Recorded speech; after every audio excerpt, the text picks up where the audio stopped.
మనతో డిబేట్లో పాల్గొనడానికి రాజకీయ విశ్లేషకులు కప్పర్ ప్రసాద్ గారు కూడా జాయిన్ అయ్యారు. ప్రసాద్ గారు నమస్తే అండి. నమస్కారం అండి. మూర్తి గారు ఇప్పటికే అనేక విషయాలు చెప్పారు. ముందుగా సమ్మె సైరన్ కి సంబంధించి మీ అభిప్రాయం తెలియజేయండి. మీకు, మూర్తి గారికి, టీవీ ప్రేక్షకులందరికీ కూడా నమస్కారం. ప్రధానంగా సమ్మె అనే అంశం ఎక్కడొచ్చినా, ఎందులో వచ్చినా సమ్మె అనేది అనివార్యం కాకుండా ఉండాలి. ఎందుకంటే సమ్మె చేయకుండానే ప్రభుత్వం కార్మికుల్ని వాళ్ళ కోరికల్ని తీర్చాలా. సమ్మె అనేది కనుక మొదలు పెడితే ఇటు ప్రభుత్వానికి, ప్రజలకు, ఆర్టీసీ కూడా నష్టమే. అయితే అట్లా అని చెప్పి మరి ప్రభుత్వం ఏం చేసినా చూస్తూ ఊరుకోవాలంటే అది కూడా సరైనది కాదు. ఇప్పుడు ఆర్టీసీ అనగానే ప్రభుత్వాలకు ఒక రకమైనటువంటి మన వాళ్ళ ప్రభుత్వాలు వాటిని తనకు అనుకూలంగా మలుచుకోవడానికి చేస్తున్నటువంటి ప్రయత్నాలుగా కనబడతా ఉంది. ఆర్టీసీ గతంలో ఉమ్మడి రాష్ట్రం ఉన్నప్పుడు కూడా ఆర్టీసీని అప్పటి ప్రభుత్వాలు విపరీతంగా దోచుకున్నాయి, వాడుకున్నాయి. ఆర్టీసీకి ఇవ్వాల్సినటువంటి బకాయిలు ఇవ్వకుండా ఆర్టీసీని దివాలా దించేటువంటి పరిస్థితుల్లో పెట్టినాయి. తర్వాత తెలంగాణ రాష్ట్రం వచ్చిన తర్వాత తెలంగాణ రాష్ట్ర ప్రభుత్వం కూడా సేమ్ ఆర్టీసీని అదే విధంగా చాలా ఇబ్బందులు పెట్టింది. ఆర్టీసీలో సమ్మె నిషేధం చేస్తూ కార్మిక సంఘాలను కూడా రద్దు చేస్తూ గత ప్రభుత్వం చర్యలు తీసుకుంది.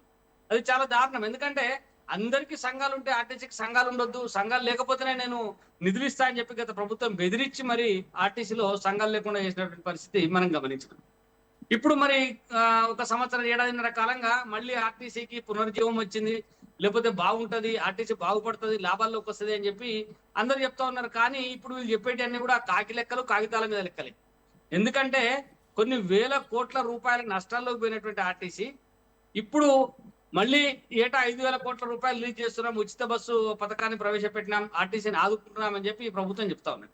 కానీ అవన్నీ కూడా డొల్ల మాటలుగానే కనబడతా ఉంటాయి. ఎందుకంటే మారుతున్నటువంటి క్రమంలో ఆర్టీసీ అనేది ఒక వ్యాపారం. ప్రైవేటు బస్సులకు ధీటుగా ఆర్టీసీ బస్సులు ఉండాలి, ప్రైవేట్ వ్యవస్థకు ధీటుగా ఆర్టీసీ వ్యవస్థ ఉండాలి. వాటిని నడపడంలో అంటే ఒక వ్యాపారాత్మకంగా లాభాల్లోకి తీసుకుపోయేటువంటి విధంగా నడపడం జరగాలి.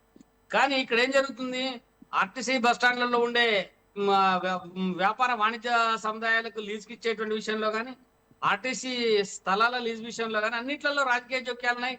అక్కడ స్థానిక ఎమ్మెల్యేనో, ఎంపీనో, లేకపోతే ఇతర అధికార పార్టీ నాయకులు వాటిని అతి తక్కువ ధరకే చేజిక్కించుకోవడం, ఆర్టీసీకి రావాల్సినటువంటి ఆదాయానికి తీవ్రంగా గండి కొట్టడం లాంటివి కూడా జరుగుతాం. కానీ వాస్తవంగా నేను ఆర్టీసీ కార్మికులను అభినందిస్తా ఉన్నా. ఎందుకంటే ఆర్టీసీ సంస్థను బతికించుకోవడం కోసం వాళ్ళు పడుతున్నటువంటి తాపత్రయం, వాళ్ళు చేస్తున్నటువంటి కృషి గత ఉమ్మడి రాష్ట్రంలోకి ఇప్పటికీ చాలా తేడాలు. ఎందుకంటే గతంలో బస్సులో ఎవడు ఎక్కినా ఎక్కకపోయినా మా జీతాలు మాకు వస్తాయి, మేమేదో ఒక ప్రభుత్వ ఉద్యోగులము, మాకు పెద్ద అంటే ప్రజలతోటి, ప్రయాణికులతోటి కూడా అమర్యాదకంగా ఉండేటువంటి రోజుల నుంచి ఇప్పుడు ప్రతి వ్యక్తిని, ప్రతి ప్రయాణికుడిని బస్సులో ఎక్కించుకోవాలనేటువంటి ఒక తాపత్రయం కార్మికులలో కనబడుతున్నట్టు మనకు స్పష్టంగా అర్థమవుతా ఉంది. ఎందుకంటే ఎక్కడ చూసినా ఖచ్చితంగా బస్సు నిన్న తర్వాతనే పోవాలా, బస్సులో ఎక్కించుకోవాలనేటువంటి ఒక తాపత్రయం, ఆ సంస్థను లాభాల్లోకి తీసుకురావాలి, ఇది లాభాల్లోకి వస్తేనే మా మనుగడ ఉంటది అనేటువంటి ఒక నిశ్చయం, తాపత్రయం కూడా స్పష్టంగా కనబడతా ఉంది. దానికి అభినందించాలి. అయితే ఇలాంటి సమయంలో కూడా ఇంత ఆర్టీసీని అభివృద్ధిలోకి తేవాలని చెప్పి కార్మికులు తపన పడుతున్నటువంటి సమయంలో కూడా ఎందుకు సమ్మెకు పిలిపియాల్సి వచ్చింది, సమ్మె వైపు ఎందుకు పోవాల్సి వచ్చింది అనేది కూడా ఆలోచించాల్సినటువంటి అవసరం. ఎందుకంటే సమ్మె అంటే ఖచ్చితంగా నష్టాలు ఉంటాయి, ఆర్టీసీకి ఉంటాయి, కార్మికులకు ఉంటాయి, ప్రభుత్వానికి ఉంటాయి. ఖచ్చితంగా సమ్మె అంటే అది చాలా ఇబ్బందికరమైనటువంటి వాతావరణంలోకి నెట్టడమే. కాబట్టి ఇప్పటికైనా ప్రభుత్వం తాము ఆర్టీసీకి ఇచ్చినటువంటి హామీలను కానీ, ఆ కార్మికులకు ఇచ్చినటువంటి హామీలను కానీ నెరవేర్చాల్సినటువంటి అవసరం ఉన్నది. ఉచిత బస్సులు ప్రవేశపెట్టిండ్రు, చాలా సందర్భాలలో చూస్తా ఉన్నాం.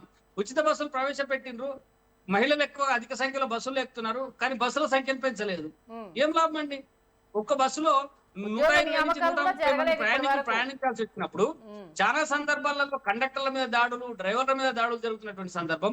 మరి హెవీ లోడ్ తోటి పోతున్నటువంటి బస్సులకి ప్రమాదం జరిగితే కూడా ఆ ప్రమాదానికి కూడా డ్రైవర్ను, కండక్టర్ని బాధ్యులు చేసేటువంటి పరిస్థితి ఉన్నప్పుడు మరి ప్రభుత్వాలు ఇచ్చినటువంటి హామీలకు ఎవరు బాధ్యులు? ఉచితంగా ప్రయాణం చేస్తారు, మహిళలు ఉచితంగా ప్రయాణం చేస్తారు, అభిప్రాయం ప్రకారం 50 లక్షల అదనంగా ప్రయాణం చేస్తారని చెప్పి ప్రభుత్వానికి ఆలోచన ఉన్నప్పుడు అందుకు అనుగుణంగా బస్సుల సంఖ్యను పెంచాలి కదా, పెంచలేదు. అంటే కేవలం ఆర్టీసీని ప్రభుత్వము తమ స్వలాభం కోసం వాడుకుంటా ఉంది ఇక్కడ. ఆ సందర్భంగా కార్మికులను కూడా బలి చేస్తా ఉన్నది. కాబట్టి ఈ విధానం పోవాలంటే ఆర్టీసీకి గతంలో స్వయం ప్రతిపత్తి పూర్తిగా రావాలా.